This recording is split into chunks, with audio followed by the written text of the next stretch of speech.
শান্ত, গলে গত 4টা টেস্ট ম্যাচে প্রায় 100টা উইকেট স্পিনাররা নিয়েছেন। আপনারা কি ডিফারেন্ট কোনো প্ল্যান করেছেন কিনা শ্রীলঙ্কান স্পিনারদের সামলানোর জন্য? না, অবশ্যই চ্যালেঞ্জ থাকবে, এখানে ব্যাটসম্যানদের চ্যালেঞ্জ থাকবে, কারণ আপনি যেটা বললেন যে স্পিনাররা অনেক উইকেট নেয়। আবার আপনি যদি দেখেন রানও হয়, স্পেশালি প্রথম 2-3 দিনের যদি ব্যাটিংটা খুব গুরুত্বপূর্ণ, রানও হয়। সো হ্যাঁ, চ্যালেঞ্জ তো সব জায়গায় থাকবে, সব কন্ডিশনে থাকবে। কিভাবে আমরা ওই চ্যালেঞ্জটা এনজয় করছি এটা ইম্পর্টেন্ট, এবং আমার মনে হয় ওইভাবে প্রিপারেশন নিয়েছে যতটুকু সম্ভব হয়েছে।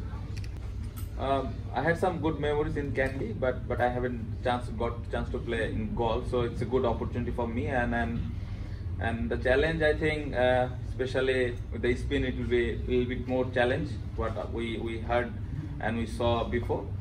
But if you look at first 2-3 days batting in golf, it's a good opportunity all the batters to score a lot of runs. So I'm looking for those 2-3 days to score big runs, and I hope I can do it. I think very important. It's a good opportunity for us to start well in this Test Championship. We did some practice in Bangladesh. We had a good preparation, so I hope we'll start this competition very well. না, অবশ্যই তো আমরা জিততে চাইবো, অপোনেন্টের সাথে তো অবশ্যই জিততে চাইবো, এবং আমার ব্যাটিংটা আসলে কোন জায়গায় হবে এটা কালকে আমি আসলে বলতে চাই, কারণ আমি চাই না যে আমার অপোনেন্ট যে আছে আগে থেকে ওই ধারণাটা পাক। সো ইনশাল্লাহ কালকেই আসলে কি কম্বিনেশনে যাব আমরা তার উপরে ডিপেন্ড করে আসলে 11 জন সাজানো হবে, কারণ এখনো স্টিল মিরাজ একটু শরীরটা খারাপ আছে, সো ডেভেলপ করছে। সো ওর উপরে অনেক কিছু ডিপেন্ড করতেছে, ওর অ্যাভেলেবিলিটি। সো ওই জায়গাটা যদি ঠিকঠাক থাকে তাহলে আমরা একটা ভালো কম্বিনেশন নিয়ে যেতে পারবো।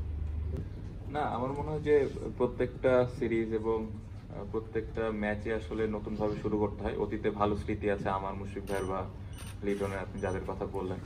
সো হ্যাঁ, ওটা অবশ্যই কাজে দিবে, বাট আমাদের ইনিংসগুলো নতুন করে শুরু করতে হবে। এবং আমার মনে হয় যে আমি বিশ্বাস করি যে আমরা যারা ওপরের দিকে ব্যাটিং করি এখান থেকে একটা ভালো স্টার্ট আমরা দিতে পারবো। টেস্ট চ্যাম্পিয়নশিপের কথা যেটা বললেন অবশ্যই খুব ইম্পর্টেন্ট। ভালোভাবে আমরা যদি শুরু করতে পারি তাহলে টিমের জন্য ভালো হবে, কারণ ভালো একটা অপরচুনিটি টিমটা যেরকম পেয়েছে, ইনশাল্লাহ আমরা যদি আমাদের বেস্ট খেলাটা খেলতে পারি তাহলে ভালো রেজাল্ট করা সম্ভব। মিরাজের অবস্থা আগের থেকে বেটার, স্টিল অবজারভেশনে আছে, আগের থেকে ভালো অবস্থানে আছে। না, ম্যাথিউসের সাথে হ্যাঁ অপোনেন্ট টিমে তো খেলার অনেকবারই সুযোগ হয়েছে, অনেক ভালো ভালো স্মৃতিও আছে। অবশ্যই তার জন্য শুভকামনা থাকবে, ভালোভাবে যেন রিটায়ারমেন্টটা করতে পারে। আমাদের ক্ষেত্রে যেটা বললেন যে রিটায়ারমেন্টের বিষয়টা, এটা পুরোটাই ইন্ডিভিজুয়াল একটা ব্যাপার, কে কখন কিভাবে প্ল্যান করছে আসলে এটা যার ব্যক্তিগত ব্যাপার। অনেকের ইচ্ছা থাকে মাঠ থেকে নেওয়ার, অনেকের সেরকম ইচ্ছা নাও থাকতে পারে। সো যার ইন্ডিভিজুয়াল ব্যাপার, যদি অপরচুনিটি আসে এবং যে যেভাবে নিতে চায় সে যেন সেভাবে নিতে পারে, এটাই আশা থাকবে। আমার মনে হয় যে অতীতে আমরা আসলে জিম্বাবুয়ের সাথে কি সিরিজ খেলেছি আসলে ওটা নিয়ে খুব বেশি আগানোটা ঠিক হবে না, কারণ আমরা যদি লাস্ট ম্যাচের কথা বলেন খুব ভালো স্মৃতি। আগের ম্যাচটা আমরা হেরেছিলাম, বাট পরের ম্যাচে যেভাবে কামব্যাক করেছিল দলটা, আমার মনে হয় ওইটাই আসলে দলকে মোটিভেটেড করবে, এবং নতুন একটা অপোনেন্ট এবং নতুন একটা কন্ডিশনে খেলা। সো আমার মনে হয় এই কন্ডিশনে বেশ কিছু ক্রিকেটারের খেলার অভিজ্ঞতাও আছে। সো এই অভিজ্ঞতাটা যদি কাজে লাগাতে পারে তাহলে এই সিরিজটা আমার মনে হয় যে ভালো কিছুই হবে। বাট আমাদের ভালো ক্রিকেট খেলাটা খুব ইম্পর্টেন্ট, স্পেশালি আমরা যারা ব্যাটিং এর দায়িত্বে আছি, এটা ইম্পর্টেন্ট। আর আমার মনে হয় না যে ওয়ানডের এই বিষয়টা নিয়ে এখন কথা বলাটা যৌক্তিক, কারণ একটা টেস্ট ম্যাচ শুরু হচ্ছে। সো আমার মনে হয় যে এই সিরিজটা নিয়ে আমাদের বেশি ফোকাস করা উচিত। না, এই যে টিমটা আমি পেয়েছি, আমি এই টিম নিয়ে পুরোপুরি খুশি। যে টিমটা আসলে আমি ব্যক্তিগতভাবে চেয়েছিলাম, সিলেক্টররা ওইভাবেই দিয়েছেন এবং সিলেক্টররাও এই টিমটাই চেয়েছিলেন। সো সবার সম্মিলিত ডিসিশনে টিমটা হয়েছে, এবং যেটা আমার কাছে মনে হয় যে একটা ভালো দিক। এবং টিমের যদি ব্যালেন্স আপনি দেখেন, 4 স্পিনার, 4 পেস বোলার, এবং বেশ কিছু ব্যাটিংয়েও আমাদের ব্যাকআপ অপশনও আছে। সো আমার মনে হয় যে দলটা সাজাতে সহজ হবে অপোনেন্টের স্ট্রেংথ অনুযায়ী, উইকেটের কন্ডিশন অনুযায়ী। সো অপশন অনেক আছে, এখন ইম্পর্টেন্ট হলো আমরা কিভাবে এক্সিকিউট করতেছি আমাদের প্ল্যানগুলো এবং আমরা কত ভালো ক্রিকেট খেলতে পারছি, এটা ইম্পর্টেন্ট। সো এটা যদি আমরা করতে পারি তাহলে অবশ্যই ডেফিনেটলি এখান থেকে ভালো রেজাল্ট নিয়ে যাওয়া সম্ভব। আর আমি অনেক দূরে চিন্তা করতে চাচ্ছি না।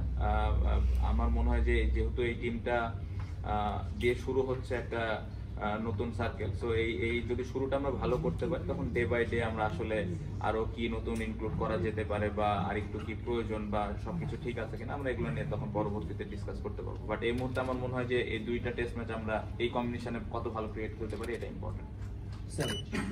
Shakib Al Hasan and Tamim Iqbal in India side. And how do you sort of have you got any proper replacements there, or how you still struggling to find a replacement for those two players? I think they are not in the team since 2-3 years. I think so. The boys already, those who are playing, they are already experienced. I hope they will play some good cricket here, and then we cannot always think about the past. I think Shakib Bhai and Tamim Bhai did a great job for Bangladesh cricket for so many years. So I hope the replacement we got, they will take the responsibility and do well for the team. You can ask this.